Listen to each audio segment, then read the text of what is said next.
just 11 days since I last addressed you in our family meeting, I reported on the signs of a resurgence of coronavirus infections in various parts of the country. On that day, the 3rd of December, our country recorded over 4,400 new cases of infections. Yesterday, the 13th of December, we recorded nearly 8,000 new cases of coronavirus infections.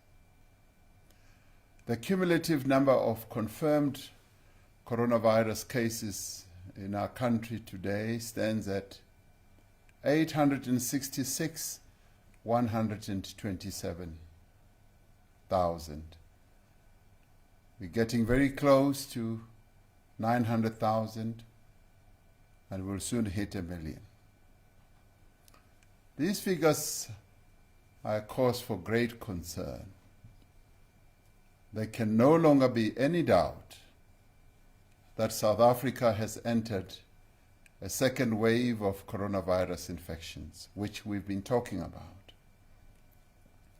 Given the rate at which new cases have grown over the last 2 weeks, there is every possibility that if we do not act urgently, and if we do not act together, the second wave will be even more severe than the first wave.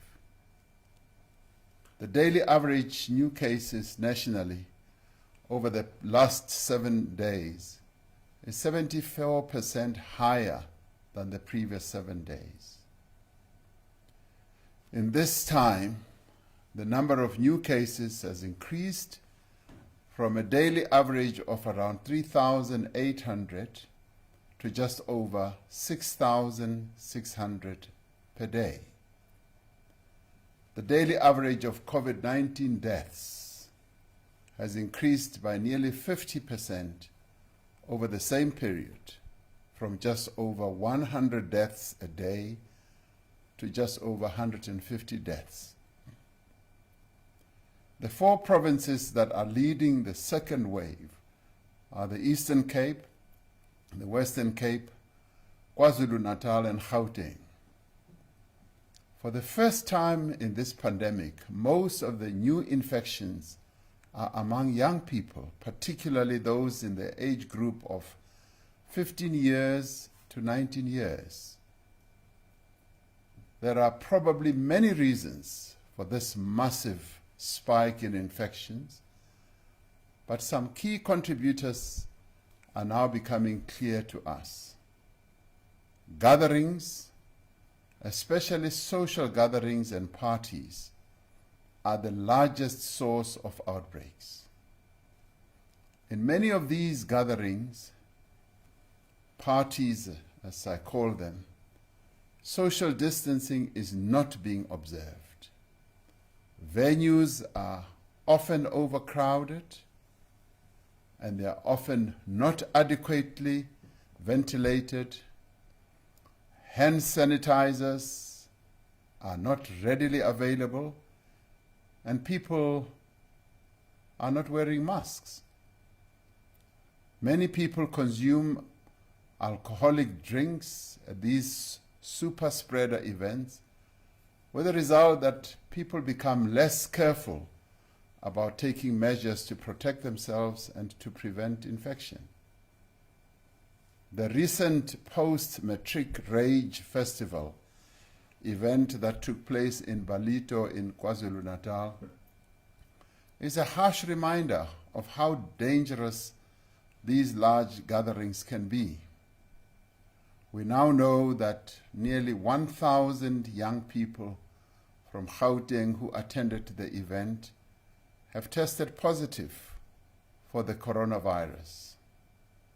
What we don't know yet is how many more people each of them has infected. It is said that up to 300 families could in turn have been infected just from this one event. The sad truth about this pandemic is that festivals, concerts, and parties, which should really be occasions for fun, either for celebration or for being joyful, are proving to be sources of infection and illness, and may even be sources of death. Another factor in the rise in infections is increased travel. Many people do not observe prevention measures as they move within cities, within our towns or rural areas, and between different areas. We have to recognize that the more we travel, the greater the potential for the spread of the virus. That means wearing a mask when you are in public transport and making sure that windows are open at all times is absolutely essential. It also means reducing the number of people that one spends time with if one is traveling to visit either family and friends in other parts of the city or the country. It is safer to socialize with your immediate family than with large gatherings that could cause the virus to spread. More broadly, the massive rise in infections is the result of people not observing basic and easy to follow practices. These measures are particularly important as transmission is often caused by people who are infected but are not yet showing symptoms and are not aware that they are infected. The relatively low rates of infection over the last few months have made us more relaxed about wearing a mask over our nose and mouth every time we go out in public. We no longer see the point of avoiding crowded venues or standing more than 1.5 meters from each other or keeping windows open when we are traveling on public transport, or we no longer sanitize on a regular basis. We have gotten into the Christmas or festive spirit early and are inviting friends and family over to get-togethers, and this is what really spreads the virus. Yet it is our failure to closely adhere to all these basic precautions at all times that has brought us to this second wave. These safety precautions may not seem important until someone you love has been infected with the virus because of your own carelessness. The festive season now poses the greatest threat to the health and well-being of our nation. It poses the greatest threat also to the recovery of our economy. This is because the festive season is traditionally a time of gatherings, of travel, of meeting friends and family, and of relaxing after a difficult and a stressful year. In these respects, the festive season is very much like the Easter period. I think it is worth remembering that during Easter this year, we were able to limit the number of infections because we all remained disciplined as a people. We all observed the restrictions and we all adhered to the basic health measures. And I would like all of us to remember that period.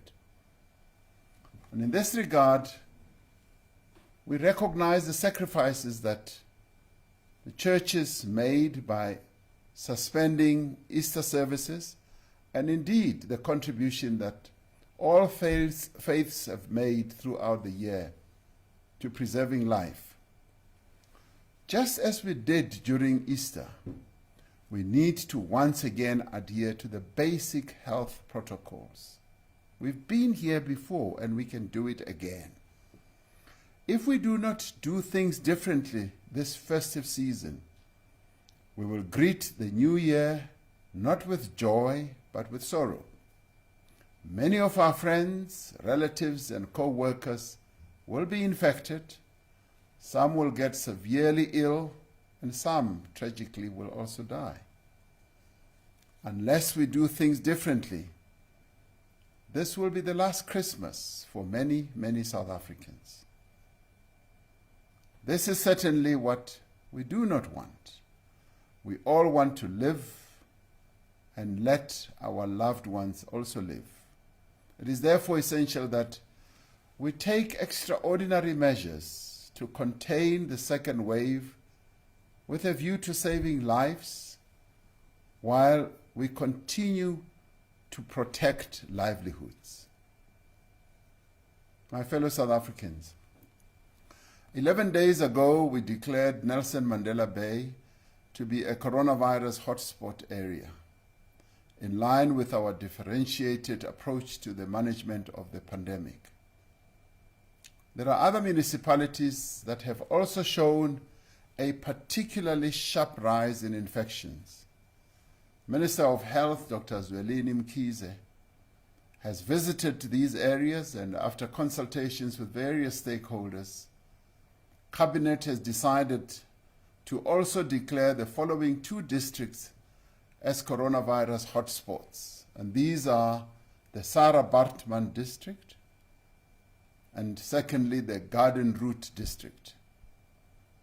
This all means that the same additional restrictions that we applied to Nelson Mandela Bay will apply in these districts with immediate effect from midnight tonight and will continue until we see a clear and sustained decline in infections.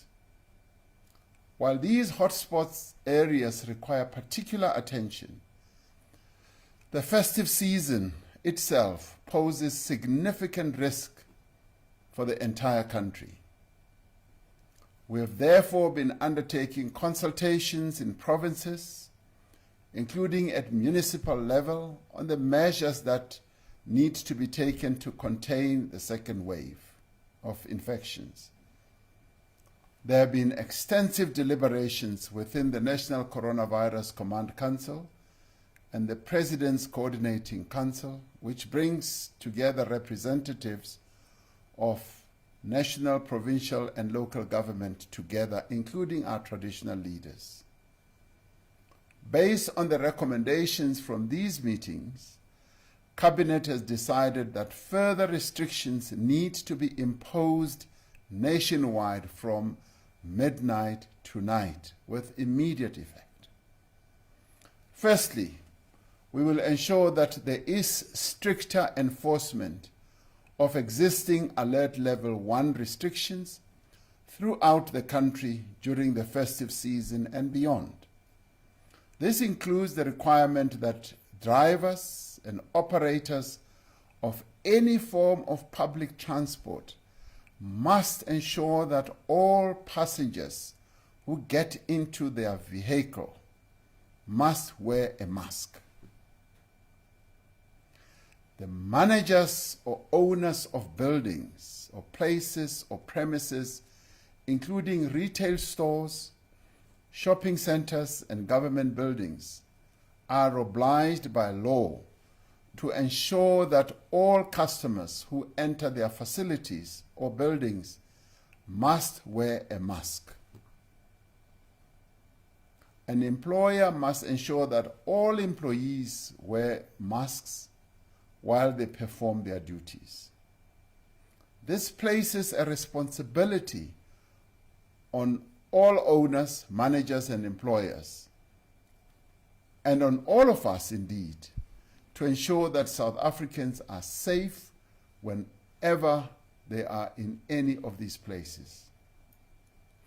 The responsible individuals who do not ensure compliance with the regulations by their passengers, customers, or employees will be liable to a fine or to imprisonment of up to 6 months. Secondly, we are taking measures to reduce the risk of super spreading events. The current restrictions on the size of gatherings do not do enough to prevent crowding in the current situation where new cases are rising rapidly. Therefore, gatherings, including religious gatherings, may not be attended by more than 100 people for indoor events and 250 for outdoor events. At all times, and particularly in smaller venues, the total number of people in a venue may not exceed more than 50% of the capacity of the venue. All gatherings must include adequate ventilation. They must also demonstrably show that there is social distancing. There must be wearing of masks and provision of hand sanitizers.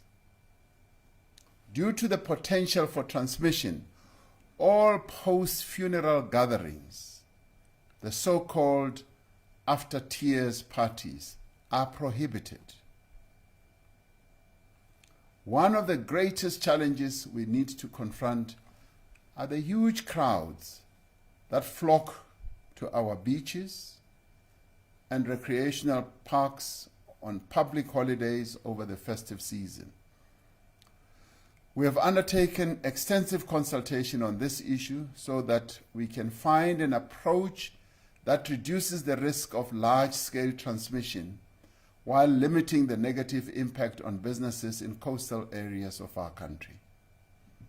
We have therefore agreed to adopt a differentiated approach which takes into account the different circumstances in different areas of our country.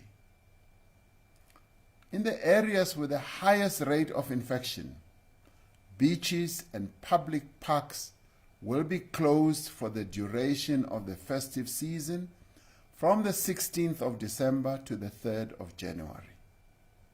This will apply specifically to all of the Eastern Cape, as well as the Garden Route district in the Western Cape. In KwaZulu-Natal beaches and public parks, this will be closed on what are traditionally the busiest days of the season. And these days are the 16th of December, the 25th, the 26th, 31st of December, as well as the 1st and the 2nd and the 3rd of January 2021. The beaches and public parks of the Northern Cape and the Western Cape, with the exception of the Garden Route, will remain open to the public over the festive season. Festivals, live music, live performances at beaches are prohibited. Beaches and parks that are open to the public will only be open between 9 a.m. and 6 p.m. The situation will be monitored daily by local authorities to ensure compliance with the regulations on gatherings and the prohibition of the sale and consumption of alcohol. In instances where there are large crowds or poor compliance with safety measures, specific beaches and recreational parks will be closed. National and provincial parks and other parks where access control measures and entry limitations are already in place may remain open to the public. This is a most trying situation for all of us, but it requires constant attention. I have directed that all members of the National Coronavirus Command Council and key personnel should be on standby to ensure constant monitoring and assessment of the situation countrywide throughout this festive season. In other words, Whatever leave they may have had will be a light leave. It will be tempered by the need to have consultations and meetings, so all of them will be on standby to be able to meet with immediate effect if the situation across the country deteriorates. And should the situation deteriorate, further action will be taken to protect our people. The third area of focus over this period is to prevent super spreader events and reduce the burden on healthcare services due to irresponsible alcohol consumption. Therefore, the following measures will be implemented. The hours of the curfew will be longer, starting at 11 p.m. and ending at 4 a.m. Non-essential establishments, including restaurants and bars, will have to close at 10 p.m. so that staff and patrons, that is customers, can go home before the enforcement of the curfew. The curfew is meant to prevent gatherings that go on late into the night and into the morning, while enabling restaurants, bars, and taverns to continue to operate and earn an income. We should all remember that the hours of curfew also apply to Christmas Eve or New Year's Eve. This means that we will all need to make changes to the way in which we celebrate these occasions. The sale of alcohol from retail outlets will only be permitted between 10 a.m. and 6 p.m. from Monday to Thursday. Registered wineries and wine farms may continue to offer tastings and wine sales to the public for off-site consumption over weekends. This exception is being made due to the vital contribution of these establishments to the tourism sector in several parts of the country. Alcohol consumption in all public spaces, such as beaches and parks, is strictly prohibited. We will not allow large numbers of people congregating in any one place without proper controls or proper protocols being in place. These festive season restrictions will be reviewed in early January based on the state of the pandemic across the country. My fellow South Africans, in determining our response to the second wave of infections, we have sought to carefully balance the need to save lives and to protect livelihoods. The national lockdown, which we imposed at the beginning of the pandemic, was designed to delay the spread of the virus so that we could adequately prepare our health systems to respond to the rise of infections. At that time, we were not ready to cope with a sudden increase of cases and hospital admissions. We needed to secure adequate equipment and supplies to make additional space available in our health facilities and to train our healthcare workers and to put in place systems to monitor and respond to trends in the pandemic. A full lockdown was absolutely necessary then to delay the pandemic, but would not serve the same purpose now. And that is why we are not opting for that option.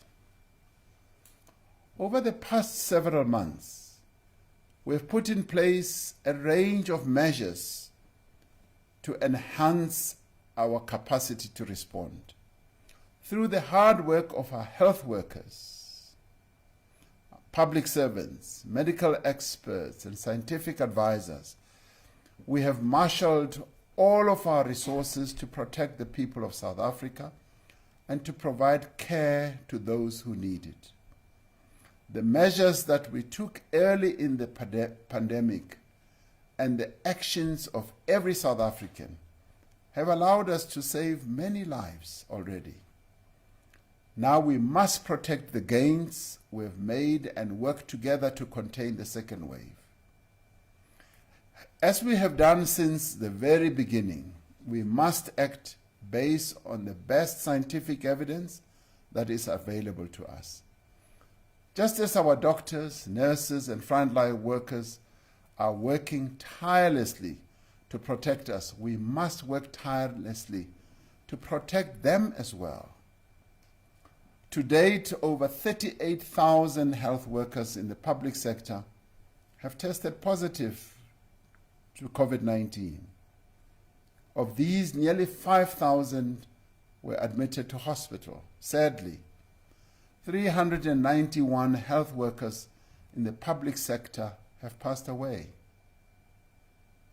As a nation, we owe so much to these brave and dedicated people and to their families, for without them we would not have come this far.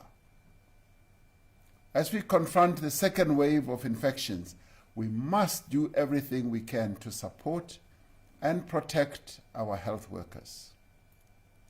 Unless we act responsibly now, unless we adhere at all times to the basic precautions that we all know, we will face a bleak new year. Despite the restrictions on many of our regular activities, this season can be both festive and safe. This festive season, I'm asking you to keep your celebrations small and to avoid being in crowds. If you are spending time with other people, I ask that you do so outside, enjoying the splendid South African summer weather, or at least to make sure that you are in a well-ventilated space if you are inside. I'm also asking you to wear a mask that covers your nose and your mouth whenever you are in public or in the company of people you don't live with. There is no point in wearing a mask on your chin or keeping it in your pocket or lowering it to speak to someone. Remember to regularly wash your hands with soap and water for at least 20 seconds or with a sanitizer. I also ask that you limit your travel as much as possible. If you have to travel, make sure that you travel safely. If you are going to visit friends and family, limit your number of contacts for at least 1 week before you travel, and try to spend time with only your immediate family or as small a group of people as possible. We know that COVID-19 affects people differently. According to the World Health Organization, most people are likely to develop mild or moderate illnesses and will recover within a short space of time without hospitalization. The most common symptoms are fever, a dry cough, and tiredness. Less common but moderate symptoms are aches and pains, sore throat, and loss of taste or smell. If you experience these symptoms, then you should isolate yourself from others. Now, when it comes to the vaccine, COVID-19 Global Vaccine Access Facility. This facility, known as COVAX, pools resources and shares vaccine development risk to ensure equitable access to vaccines when they become available. Now, as part of this facility, it is expected that South Africa will receive initial vaccines to cover about 10% of our population in the early part of next year. We are also part of the African Vaccine Acquisition Task Team that I set up as chair of the African Union. And this is looking at alternative financing mechanisms to secure additional vaccines for African countries beyond the COVAX facility. The Minister of Health is part of this task team and is also looking at innovative partnerships here in our country with the private sector to ensure that South Africans have access to an effective vaccine that is suitable to our conditions. Now, I know a lot of information is spreading about the issue of vaccines. I want to assure our people that the Department of Health, our Minister of Health, and all of us in Cabinet are properly seized with this matter, and we will keep on briefing the nation on the issue of vaccines. The next few weeks are going to be a great test of our determination and restraint. This period will require each of us to do things differently to previous years, because this year is unlike any other year that we have lived through before. It will require us to give up some short-lived pleasures, to protect ourselves and others, and to ensure that we can enjoy such times together in future years. I'm convinced that if we each play our part, if we each follow the basic precautions, then we can all have a joyful festive season, and most importantly, we can all have a happy, healthy, and prosperous new year that is dawning. And I wish all of you a blessed festive season, that you may remain safe and in good health, and that you may be able to welcome the new year together with all of us united as a resolute nation. May God continue to bless our beautiful country and all its people and protect us all. I thank you.